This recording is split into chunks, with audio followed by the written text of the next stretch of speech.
വന്ന് മലമ്പുഴയും മാറ്റുരച്ചുവെങ്കിലും വിജയത്തിലേക്ക് എത്തിക്കാൻ സാധിച്ചില്ല. കോൺഗ്രസിന്റെ UDF-ന്റെ പി വി അൻവർ പരാജയപ്പെട്ടിരിക്കുന്നു എന്നതാണ്. ബേപ്പൂരിന്റെ സുൽത്താനായി ഒരിക്കൽ കൂടി മുഹമ്മദ് റിയാസ് തെരഞ്ഞെടുക്കപ്പെട്ടിരിക്കുന്നു എന്നതാണ് പറയേണ്ടത്. ബേപ്പൂരിന്റെ സുൽത്താൻ മുഹമ്മദ് റിയാസ് തന്നെയാണ്.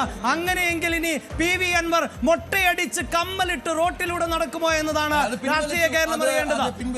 വെച്ചതാണ് എന്ന് പറഞ്ഞ് പി വി അൻവർ പിന്നീട് പിൻവലിച്ചു. അദ്ദേഹത്തിന് അതിനൊക്കെ വല്ലാത്ത നയചാതുര്യമുള്ള ഒരാളാണ്. മുഹമ്മദ് റിയാസ് ആദ്യം തോറ്റാൽ മൊട്ടയടിക്കുന്നു പറഞ്ഞാൽ പിന്നീട് വെച്ചാണെന്ന് പിൻവലിച്ചു. കാരണം അദ്ദേഹത്തിന് മനസ്സിലായി, കളം മനസ്സിലായി. അഭിലാഷ്, ഞാൻ പറഞ്ഞു വന്നത് CPM ഈ UDF-ന്റെ പിക്ക് അത് വളരെ പ്രധാനമായിരുന്നു. അവർ കൊണ്ടുവന്ന നേതാക്കളിൽ വളരെ പ്രധാനപ്പെട്ട 3 പേരെ അവർക്ക് ജയിപ്പിക്കാനായി. തീർച്ചയായും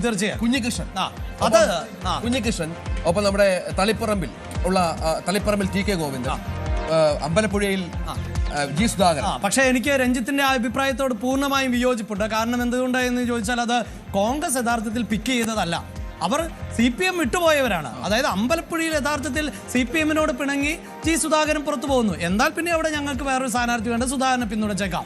എന്താണ് തളിപ്പറമ്പിലും പയ്യന്നൂരിലും നടന്നത് എന്ന് നമ്മൾ പറയേണ്ടതില്ലല്ലോ. അതായത് രക്തസാക്ഷി ഫണ്ടടക്കം തട്ടിച്ചു എന്ന് പറഞ്ഞുകൊണ്ട് ഏറ്റവും സമുന്നതരായ നേതാക്കൾ പുറത്തേക്ക് വരുന്നു. അപ്പോൾ പിക്ക് ചെയ്തു എന്നതിനപ്പുറത്ത് ആ പിന്തുണ ശരിയായ ഒരു തീരുമാനമായിരുന്നു. ശശിയും സുരേഷിനെയും ജയിപ്പിച്ചെടുക്കാനായില്ല. ശശിയുടെ പരാജയം മൂന്നാമതായി പോയി. ഒരു പ്രതിപക്ഷ നേതാവിന്റെ ലുക്ക് ചെറുതായെങ്കിലും ഇപ്പോൾ മുഹമ്മദ് റിയാസിൽ കാണുന്നുണ്ടോ? ഞാൻ ഏറ്റവും നല്ലൊരു സജഷനായി പറയുന്നത് മുഹമ്മദ് റിയാസ് ആയിരിക്കും നല്ല പ്രതിപക്ഷ നേതാവ് എന്നതാണ്. അതൊരു പിന്നീട് ഭാവിയിലേക്ക് നല്ല തീരുമാനം പ്രതീക്ഷിക്കേണ്ട. കൊട്ടാരക്കരയിൽ നിന്ന് ജയിച്ചാൽ പക്ഷേ പ്രതിപക്ഷ നേതാവായിരിക്കാം, പ്രതിപക്ഷ നേതാവാകാം. ഈ പ്രതിപക്ഷ നേതാവിനെ തപ്പിയെടുക്കലാണ് ഇനി CPM-ന്റെ വലിയ പണിയാണത്.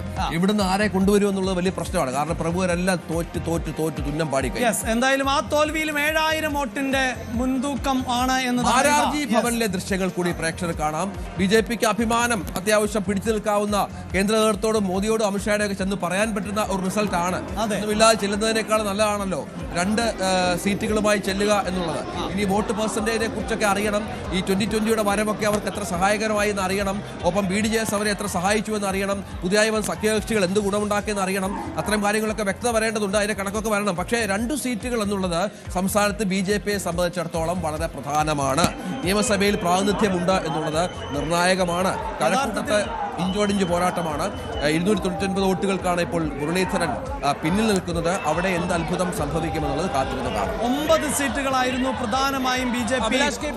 അഭിലാഷ് KP ഒരു കാര്യം, അതായത് ഗുരുവായൂരിലെ റിസൾട്ട് വരുന്നുണ്ട്. ഗുരുവായൂരിൽ CPM-ന്റെ NK അക്ബർ ജയിച്ചു. 1998 വോട്ടുകൾക്കാണ് ജയം. 1998 വോട്ടുകൾക്ക് പരാജയപ്പെട്ടു. തീർച്ചയായും അതൊരു വലിയ വിജയമാണ് എൽദോ. കാരണം ഈ പറയുന്നത് പോലെ നിരവധിയായ വിഷയങ്ങൾ ചർച്ച ചെയ്തുവെങ്കിൽ ഏറ്റവും വലിയ ഫ്ലെക്സ് വിവാദങ്ങൾ ഉണ്ടായത്, അതായത് ഗുരുവായൂരിലെ മുൻകാല MLA-മാരുടെ ചിത്രങ്ങളടക്കം പേരുകളടക്കം ആലേഖനം ചെയ്തുകൊണ്ടുള്ള ഫ്ലെക്സ് ആയിരുന്നു അവിടെ അഡ്വക്കേറ്റ് B. ഗോപാലകൃഷ്ണൻ ഉയർത്തിയത്. ഗുരുവായൂരപ്പൻ ഇരിക്കുന്ന മണ്ണിൽ ഒരു MLA എവിടെ നിന്നാണ് ഉണ്ടാകേണ്ടത് എന്നതായിരുന്നു.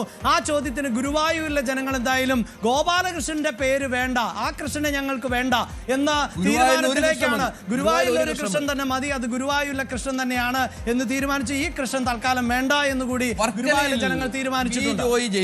2800 വോട്ടുകൾക്ക് വർക്കലയിൽ V. ജോയി ജയിച്ചു എന്ന പ്രധാനപ്പെട്ട. കൂടുതൽ വാർത്തകൾക്ക് News 18 Keralam YouTube channel subscribe ചെയ്യുക.